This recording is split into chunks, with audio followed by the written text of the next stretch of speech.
Bismillahirrahmanirrahim. Kita lanjutkan pelajaran kitab Tijan Ad-Daruri, kitab yang menjelaskan tentang ilmu tauhid. Bagian mana? Halaman berapa? 11 yang di bawah mayajibu ya. 11 yang bagian bawah. Ma yajibu fi haqqihi ta'ala. Wajib memarifatkan perkara yang wajib adanya di Allah. Kemarin di bawah sudah kita bahas wajib kepada seluruh mukallaf, gitu ya. Wajib kepada seluruh mukallaf memarifatkan. Jadi berarti seorang mukallaf, ingat ya, yang disebut mukallaf itu baligh dan berakal, gitu ya. Yang disebut orang mukallaf itu adalah orang yang sudah baligh dan akalnya sehat, gitu. Jadi baligh itu mukallaf itu baligh dan berakal sehat. Kepada mukallaf wajib makrifat, wajib memakrifatkan. Kemarin makrifatnya udah kita bahas. Apa yang harus dimarifatkan? Ma yajibu fi haqqihi ta'ala, perkara yang wajib di dalam haknya Allah Ta'ala. Itu ya. Halaman 12 penjelasannya. Perkara yang wajib di Allah adalah semua sifat Allah yang 20. Itu berarti ya. Jadi yang wajib kita makrifatkan, yang wajib kita ketahui adalah sifat yang wajib adanya di Allah. Jumlahnya berapa? 20 ya. Sifat yang wajib di Allah 20. Bareng. Wujud kidam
sifat yang wajib 20 dan artinya itu udah ditulis kemarin ya, buat nazumannya di halaman 6 di bawah.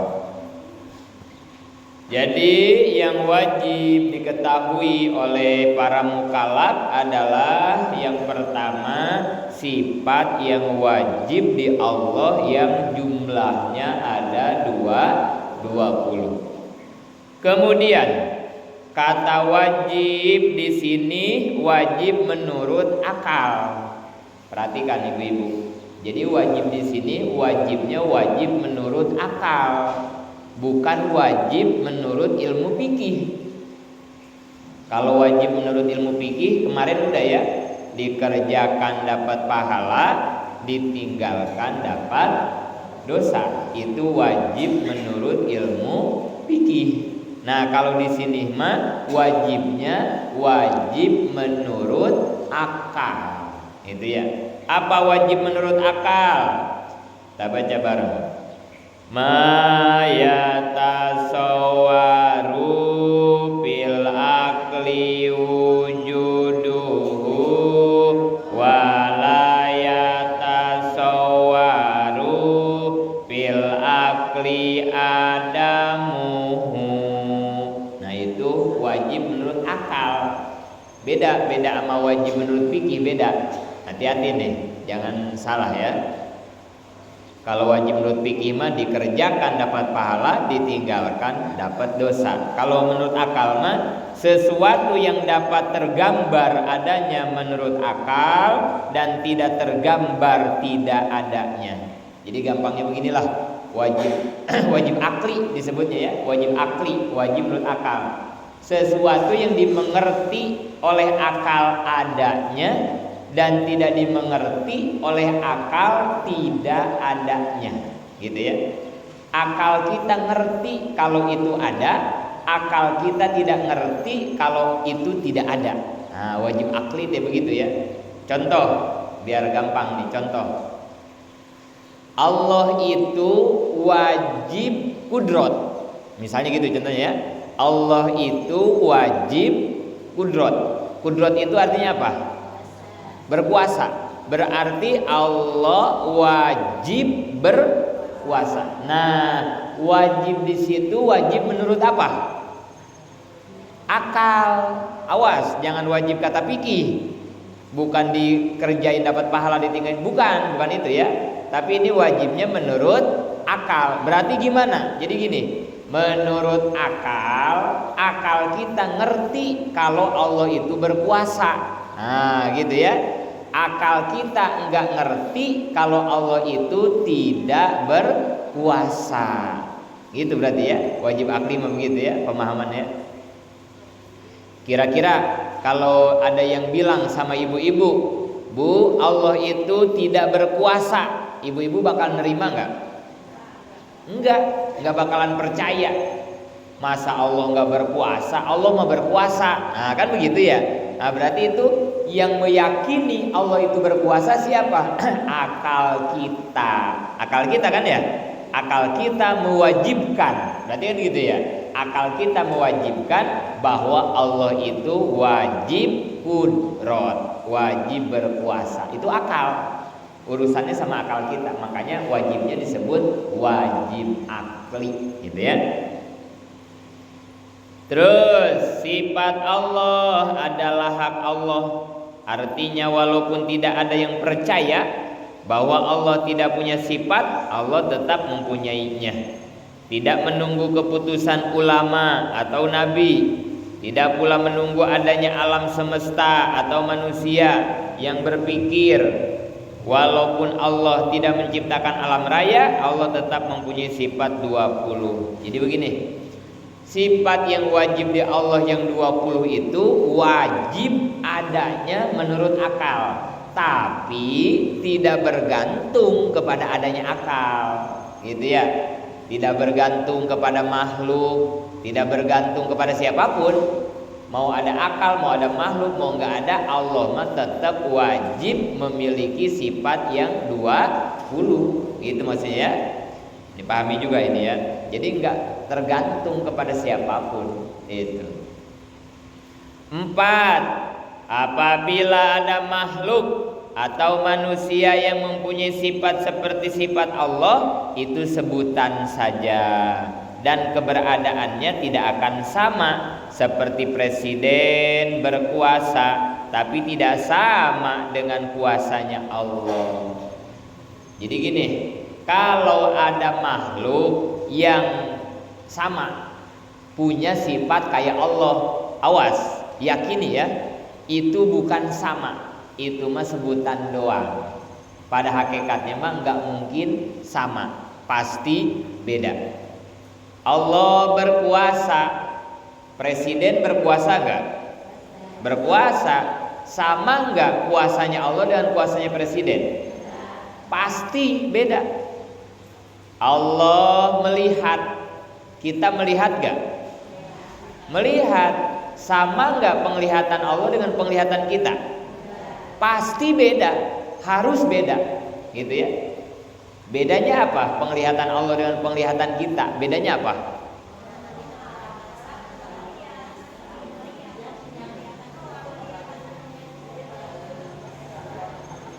Kalau Allah penglihatannya tidak terbatas. Kalau kita mah ada jarak, kalau kehalang tembok nggak kelihatan, kan gitu kita mah ya. Kalau Allah mah mau semut hitam ada di dalam gua yang gelap malam hari kelihatan sama Allah mah ya.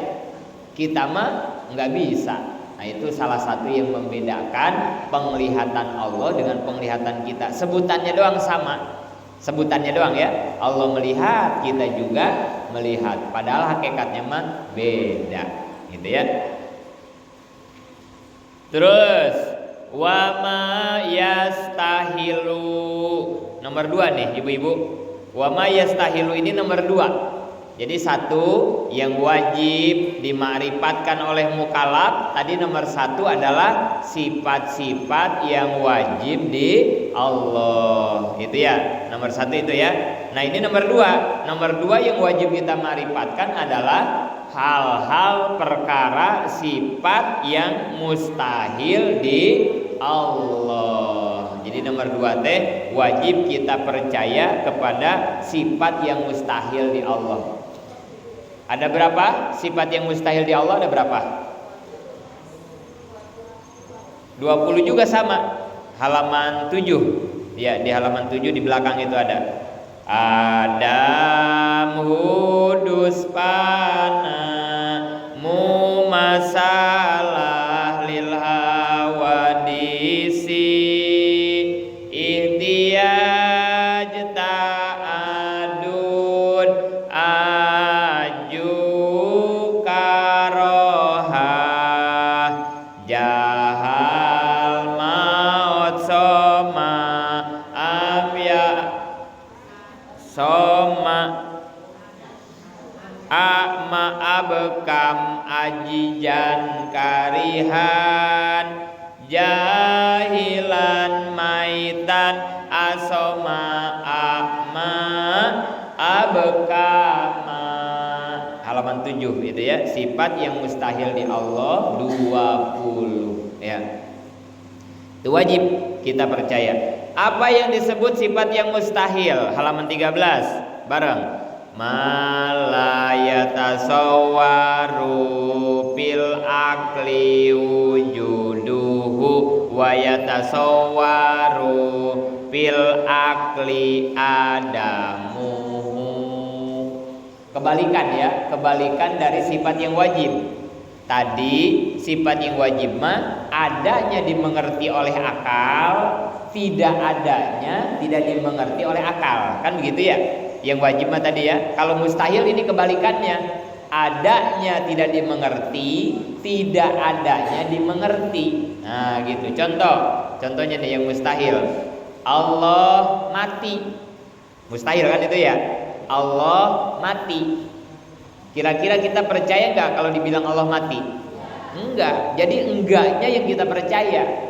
Kalau mustahil mah begitu ya. Kalau yang wajib mah adanya kita percaya, enggaknya tidak percaya. Kalau yang mustahil mah dibalikin, yang tidak adanya kita percaya, malah yang adanya kita tidak percaya. Nah itu sebaliknya doang lah itu mah ya. Ketiga, yang wajib kita marifatkan, wa ma yajuju. Apa itu wa ma yajuju? Sifat-sifat yang boleh, sifat yang jaiz, sifat yang wenang di Allah. Ada berapa sifat yang jaiz di Allah? Yang jaiz berapa sifat yang jaiz di Allah? 1. Yang wajib di Allah tadi berapa? 20. Sifat yang mustahil di Allah 20. Kalau yang jaiz 1. Jadi jumlahnya 41. Apa sifat yang jaiz di Allah? Fi'lu kulli mumkinin au tarkuhu. Itu ya. Fi'lu kulli mumkinin au tarkuhu. Artinya apa? Mengerjakan yang mungkin atau meninggalkan. Itu sifat jaiz ya, begitu ya. Nanti di depan ada penjelasannya. Mengerjakan yang mungkin atau meninggalkannya. Nanti di depan ada. Apa yang disebut sifat jaiz? Barang ma yatasawwaru fil akli wujuduhu wa adamuhu.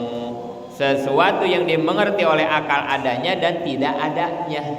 Gitu ya, sifat jaiz ya. Adanya kita ngerti, tidak adanya juga kita ngerti. Adanya kita percaya, tidak adanya juga kita percaya. Coba kira-kira sifat jaiz itu contohnya kayak apa? Sifat jaiz di Allah contohnya kayak apa? Nanti di depan ada sih penjelasannya ya, tapi ini biar ngerti aja dikit. Kalau sifat yang wajib tadi contohnya kayak apa?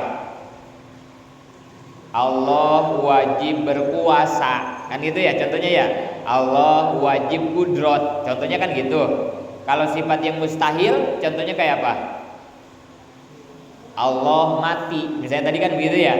Mustahil Allah mati, kan gitu ya. Nah kalau sifat jaiz contohnya kayak apa? Sifat jaiz kan satu ya, satu doang. Contohnya kayak apa?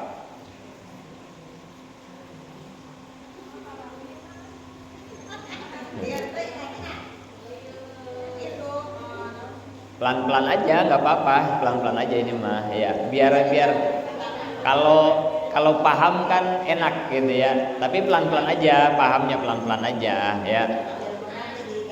Yang penting tadi sebelum ngaji nyarap ya, ingat ya. Jangan sebelum ngaji nggak nyarap. Soalnya ini ngajinya berat ya, nanti oleng lagi ngaji ini ya.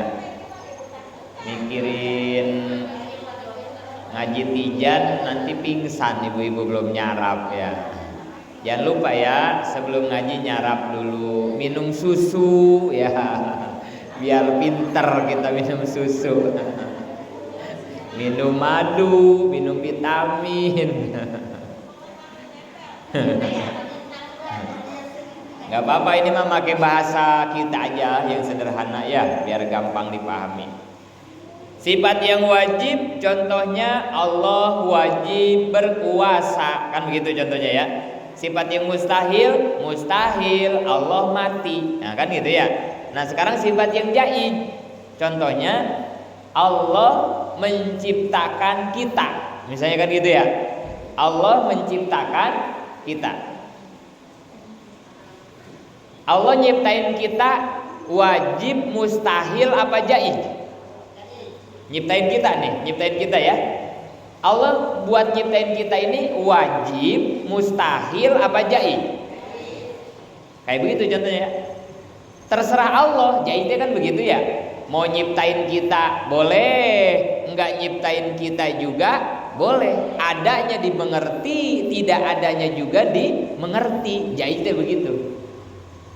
Atau begini, Allah nyiptain kaya, miskin, kaya, itu wajib, mustahil apa jaiz?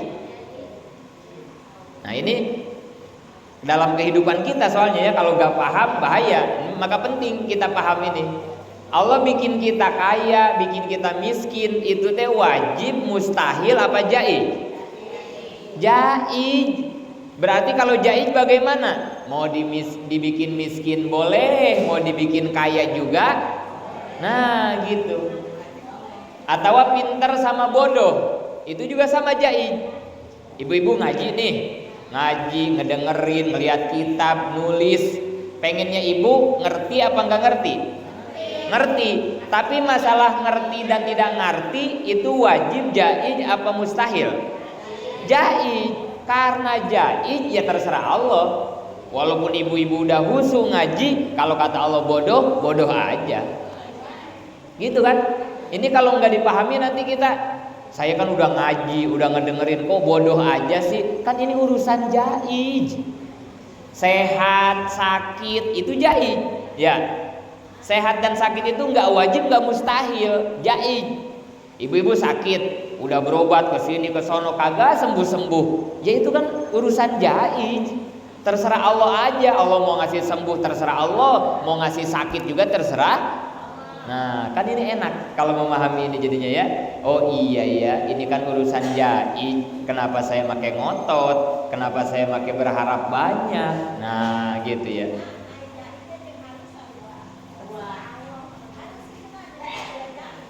Ulah harus menaon jadi nanya. Ini jaiz mah bahasa Arab ya. Jaiz mah bahasa Arab. Langsung aja kita artiin.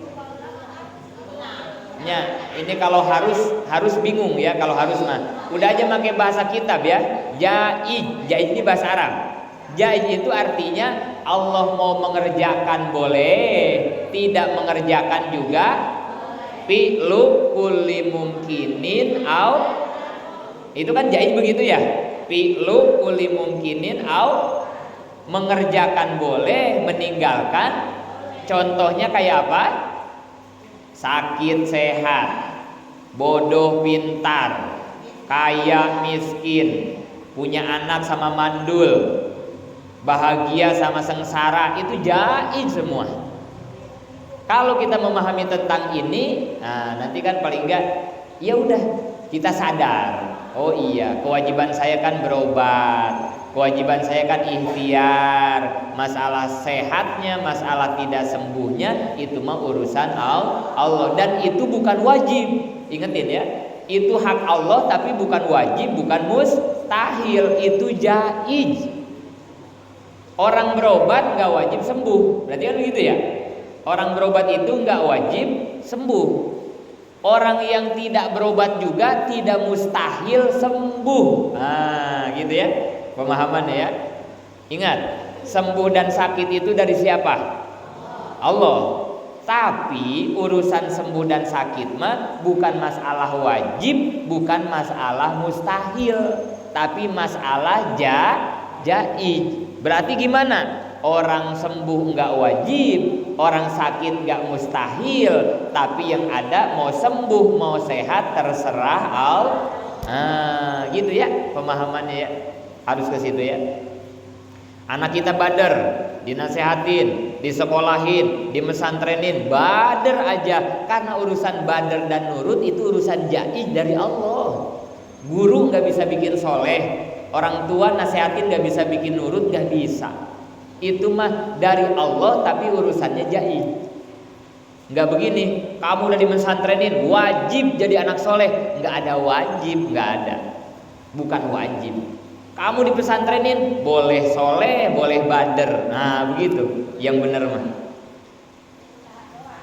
Gimana? Kita mah berusaha aja. Ikhtiar kan wajib. Kalau nggak dipesantrenin kita dosa. Tapi kalau udah dipesantrenin, anak kita tetap bader, kita udah kagak dosa. Anak udah dibangunin, udah disuruh sholat, tapi anak kagak sholat, kita udah kagak dosa.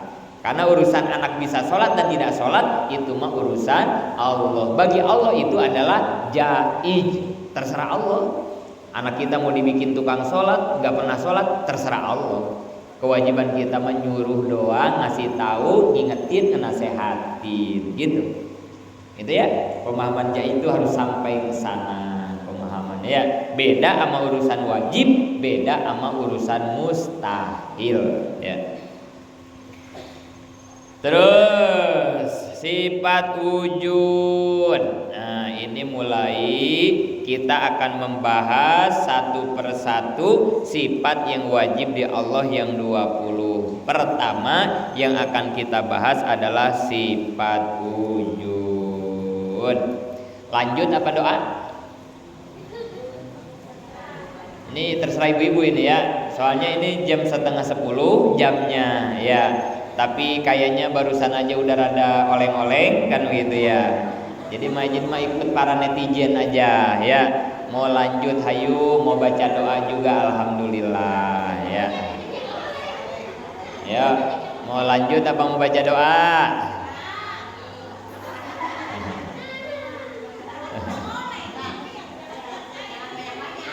Ya.